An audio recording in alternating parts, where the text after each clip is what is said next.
Hi, folks. Welcome to Disability Landscape. My name is Mark Knutson. We're going to be talking to a organization that's involved in publishing. So I invited back as my co-host someone who has a little familiarity. I can't say that word. Brian Luderman. Welcome back, Brian. Well, thanks, Mark. Glad to be back. Thanks for the invitation. And I'm really interested to hear from our guests today. They are from Cow Tipping Press, which includes a very special group of authors. And we have an author with us as well today. And so I think we should just introduce our guests, Rachel and Ade. And guys, would you like to just briefly tell us a little bit about yourselves? My name's Ade. I love my family. I'm a good man. I love my dad, IB, Emmanuel Bola, Michael, Dan, Joshua, and everybody, and Rhoda, and my mom, my parents. My dad's a businessman. He's a good guy. My dad's respectful. I love my dad very much. And I love Auntie Titi, my auntie, who cooks jello, fried rice, and baked chicken, and momos. Now, what do you like about cow tipping? I love the writing classes and get along with people because I love writing class a lot. How many classes have you taken then? A lot. Have you really? Some. Some. A A lot of some. That's fine. And that's how I love do this that class same too way much. too.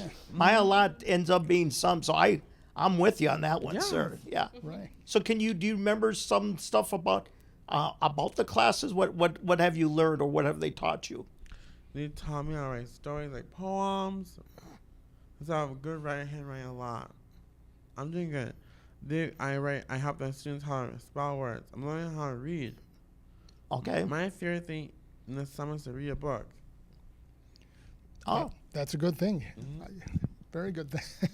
Can you tell us how many stories you've written for Cow Tipping Press? A lot. what kind Not of just stories? some, but a lot. Okay. I read poems all about my family. My good things about my family too. Yeah, you have a beautiful story about trees that we've The published. trees. And what can you tell us about your tree story? My tree stories about my poem when you spy them, when you see them. My favorite color is red. Okay. And then why don't we talk to Rachel. Rachel? Tell- Exactly. Tell me about yourself, Rachel. Well, my name is Rachel, and I work at Cow Tipping Press as a program director, and I started as a teacher with our classes, so I've been around for about 7 years now, long time.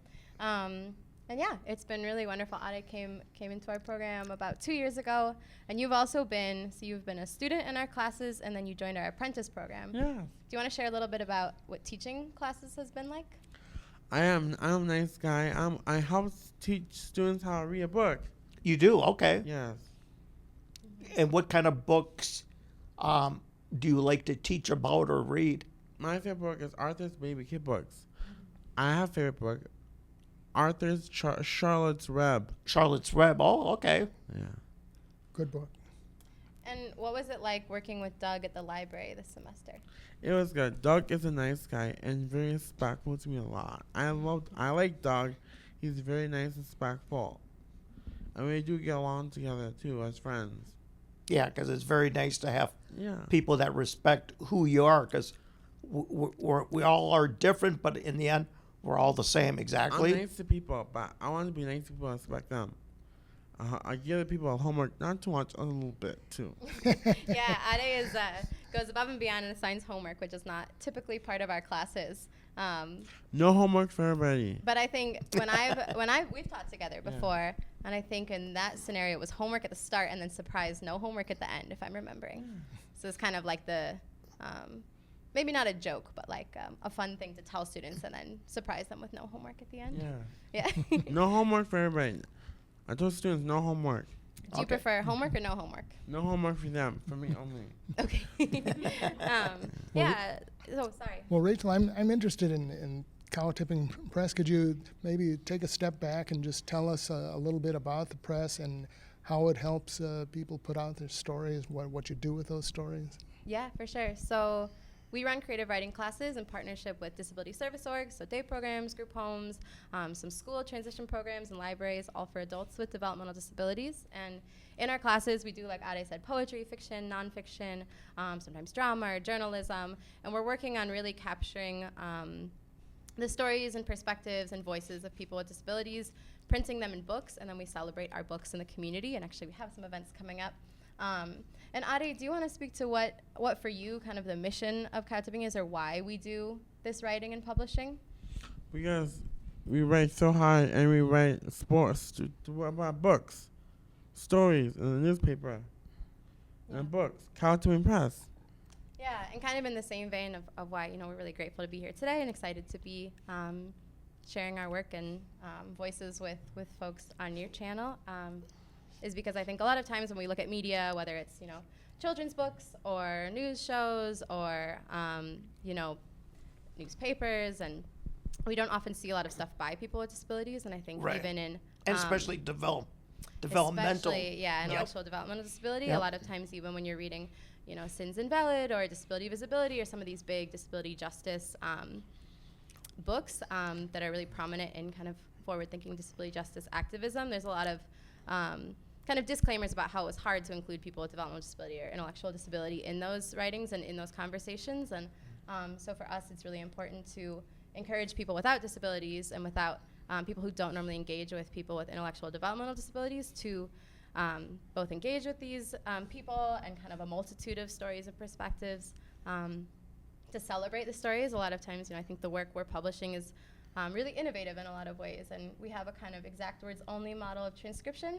So anybody who uses words can take our classes. We have a lot of authors who aren't traditional readers or writers.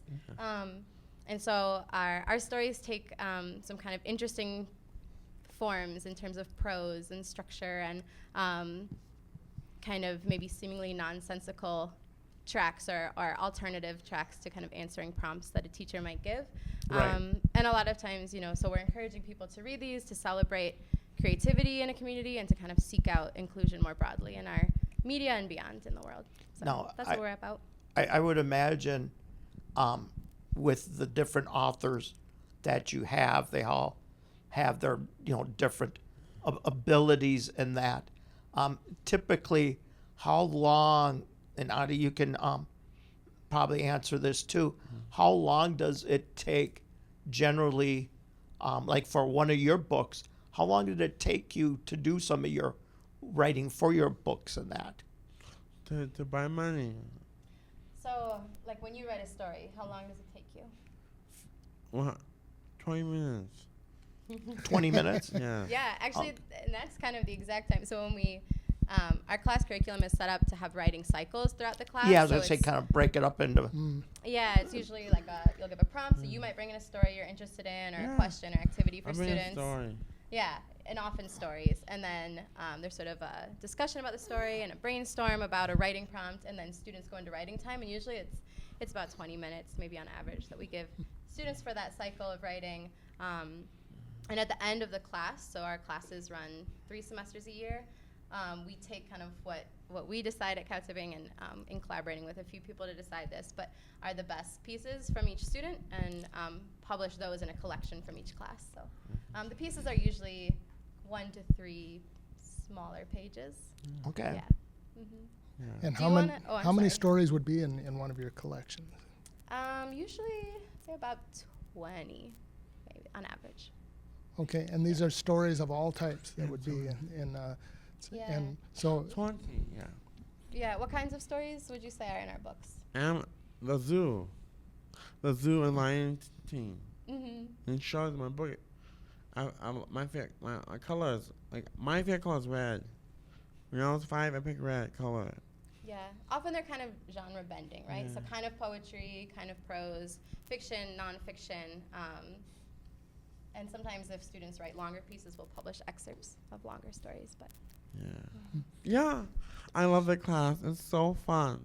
I like it a lot. So what events do you have that's coming up that you know of? Eat my words. yeah, do you remember? Excuse what me? date that is? No, I'm just, Eat my I'm just words. joking. Eat your words, Right now? okay? Eat my words. Yeah. the class that Ade taught in this fall has a book release coming up. Do you remember the date?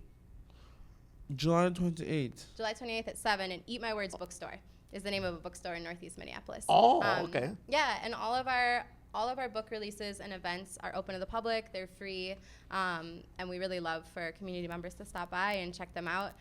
You can find them all at couchbingpress.org or on our Facebook page, Couch Right. Bing Press.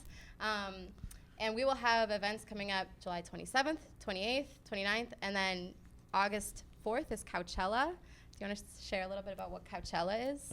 Food? Mm-hmm. Food. Yeah. Now you've got my Yeah, interest. remember what Brian, kind of- me and Brian, you got Yes. my and Brian's Tacos. interest. If the books aren't going to get you out there will be tacos. What else will go on at Coachella? Sprinkle cheese with tacos? Probably some cheese. Yes. Chicken, burgers? I don't know if the other food truck might have burgers. So can we back it up a little more broadly and share about what is Coachella as a bigger event? It's a celebrate writing classes. Okay. Yeah, celebrate writing classes. It's so fun. And how long is that again? Is that a one-day event or?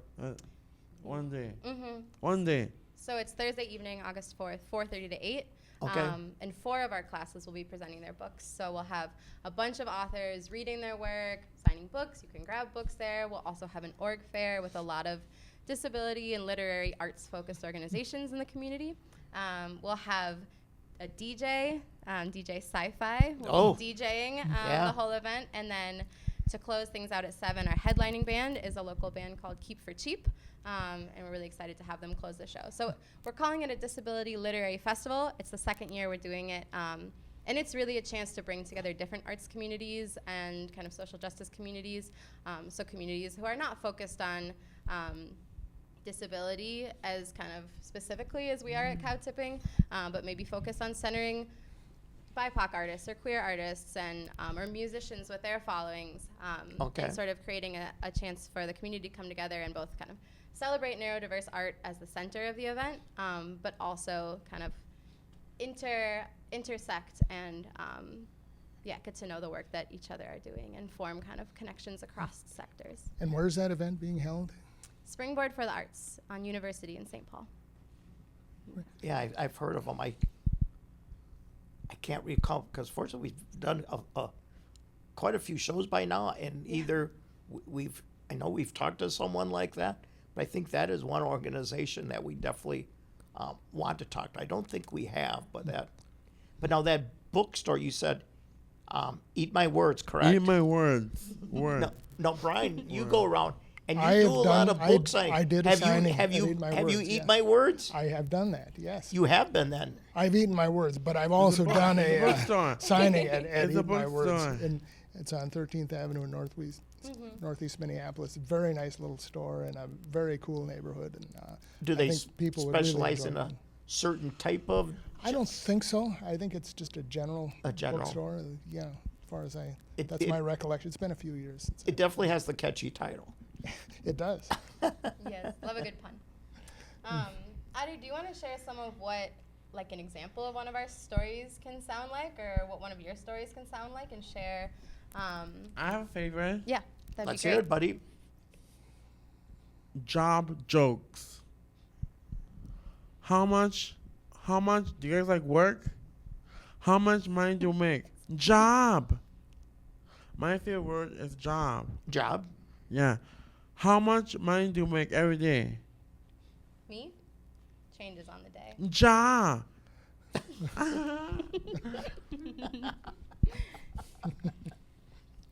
What's your favorite thing? My favorite thing. You don't know? I have to think about it. What's your favorite thing? Write words, write stories. Writing stories. Yeah. I like writing stories. I also like dancing. I love dancing too. Hmm. What's your favorite color? Green.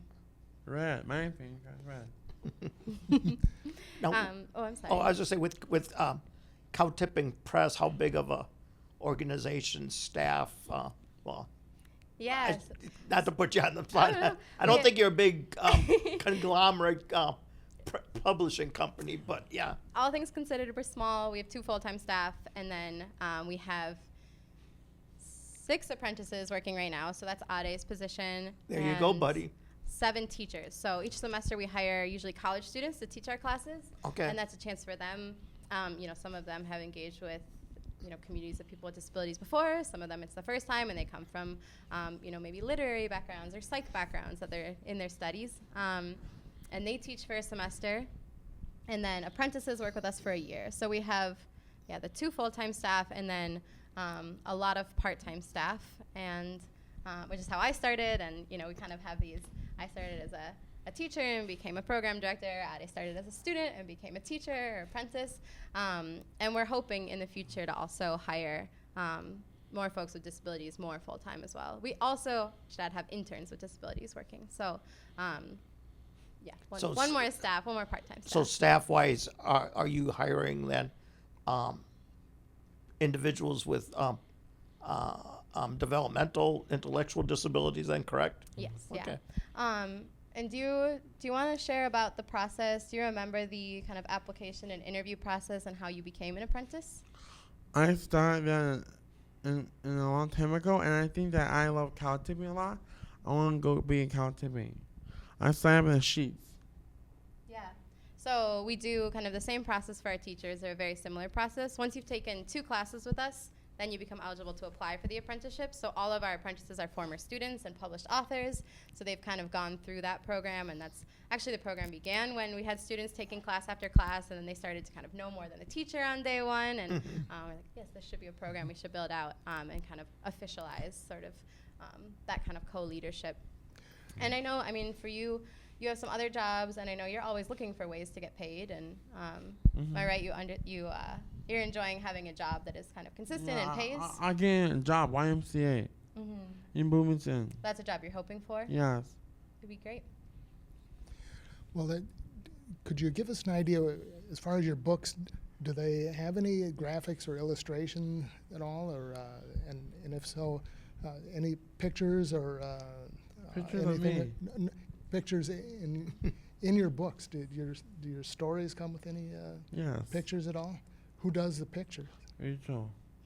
So, yes and no. All of our cover art is sourced from local artists with developmental disabilities as well. We work with other arts orgs to kind of, share that work across our orgs. So the covers are usually kind of beautiful pieces of art. And then the inside doesn't typically have as many pictures. We've done, some deviations from that in kind of special edition books, but typically just the text on the inside. But Ade and I have been working on a creative project where you're also a photographer / model. Yeah.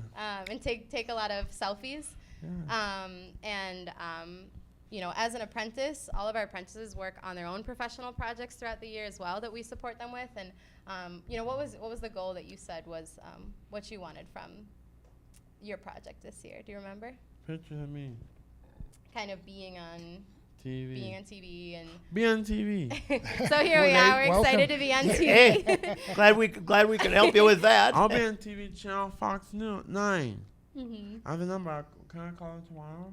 Sure. What time though? Anytime you want. 10. I want to get the number of your agent. Yeah, that sounds pretty good. Yeah. Yes, Fox News if you're out there. But yeah, so Ade had sent me a bunch of photos, and actually we did use a bunch of pictures of Ade for one of our books that will come out in just a couple weeks. It's called Memory Candy, if you want a copy of Ade's book.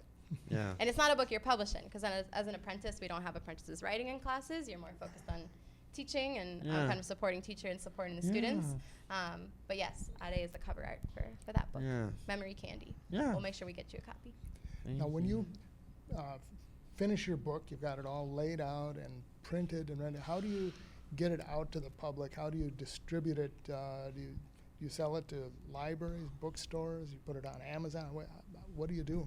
Yeah, so we print them all locally at a kind of local press or print shop, and then we first release them at our book release events. So, the first folks to see them will be the authors and everybody who comes on upcoming 27th, 28th, 29th, and 4th.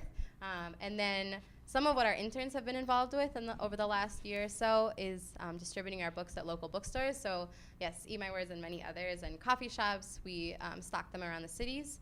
And then also to, I think, Hennepin County and St. Paul libraries have our books in stock, and a few others. And then we do, after all those first print copies are distributed, upload them to Amazon in case anybody kind of in the future wants to order a copy. So all of the above. Do you, when you put the books on Amazon, do you also offer them in a ebook format, Kindle? Yeah, for people? yeah, which works well, I know, for folks who are using text-to-speech as well. So, Right. Yeah. Right. So do you, Rachel, other than Ade, other than his stories, do you have a favorite story or author you'd like to tell us about? Oh, well, and we have this program that we started a couple years ago. We've only done one round called the Cow Tipping Prize. And that is where we've combed through all of our, past books, and we're just printed book 104. So we have a lot really? of books now. 104? Yes. Wow. Yes. Short collections.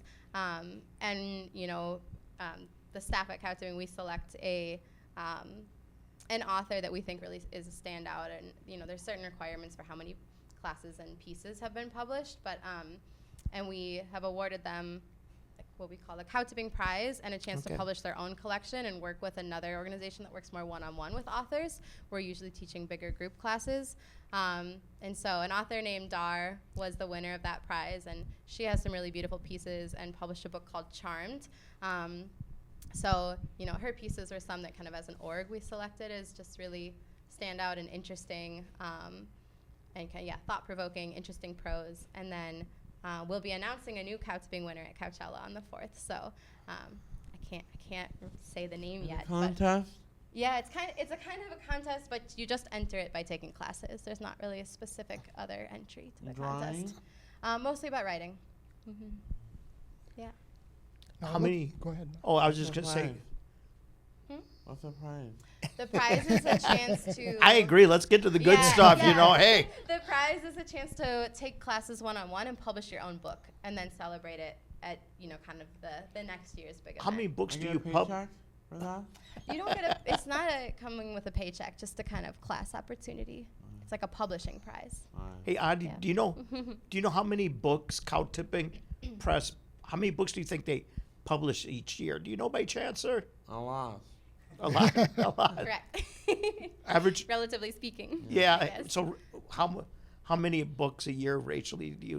So, the books are by classes. So it depends by- how many classes Oh, we have. gotcha. a year. Yeah, okay. And recently, maybe that's been probably around 25. 25, okay. Yeah. Now, it looks 25 to like you can 30. actually subscribe to Yeah. to receive these books regularly. Is that right? Yes, you can. Yeah.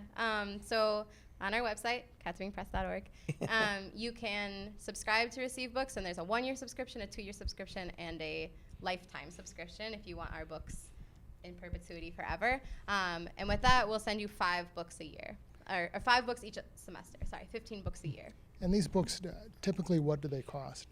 $5 a copy. Okay, so we sell so them for. not a huge outlay for people to subscribe to these. Yeah, and our our mission really is to share their work, and we wanted to reach as many people as possible. Right, We've yeah. loved when college classes and high school classes have taught our books. There's a curriculum we have for middle school classes if they want to talk about disability history and disability justice in the context of reading some of our creative pieces.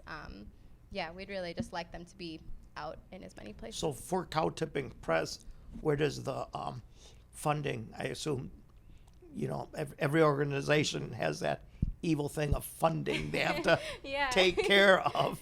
Yeah. Where does the funding generally come for Cow Tipping Press? It's a mix of things.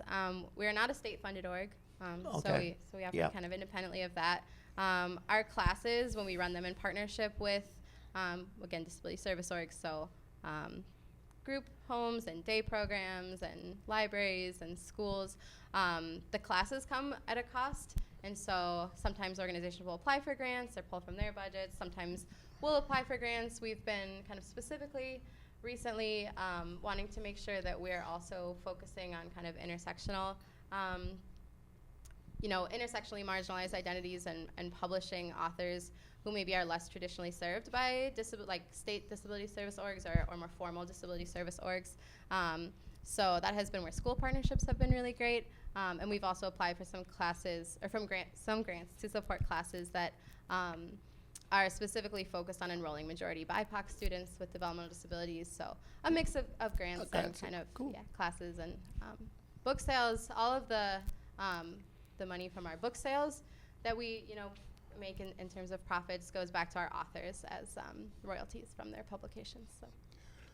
What is the biggest misconception that people have when you engage them in conversation about publishing stories by disabled people? Yeah, Adi, do you want to answer that one? Do you feel like there are misconceptions that people have about you, or people about me? People about me. So, what do you think are things that people assume about you that aren't fair, or get wrong about you? Sometimes when I was in school, no one teach me how to read. That's why I had a bad day at school. Yeah. So they made kind of an assumption about what you could or couldn't do? Yeah. That's why I was crying, and that's why I was upset. Yeah, that doesn't feel good. Yeah. And what did what are some of the things that you did about that, or maybe family helped? Well, no one teach. I'm not good at math. I'm horrible at math. I'm horrible at English, too. Oh, that's okay. Don't worry. So am I. We all. I don't do math either, but what you got to do is you keep at it, right, Adi? Yeah. You were interested in math absolutely. summer school, No, you right? did. Yeah. No, Well, you're guys- a good speaker. So I, as a storyteller myself, I know how critical stories are, how central a role they play for us in understanding ourselves.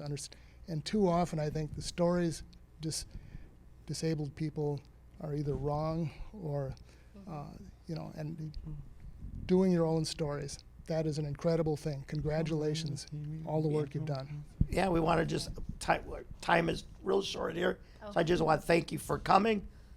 Once again, Brian, thank you for pleasure. co-hosting and giving your insights in that. So, thank you. Yeah. This is Disability Landscape with Brian Luderman and Mark Knutson. Mm-hmm.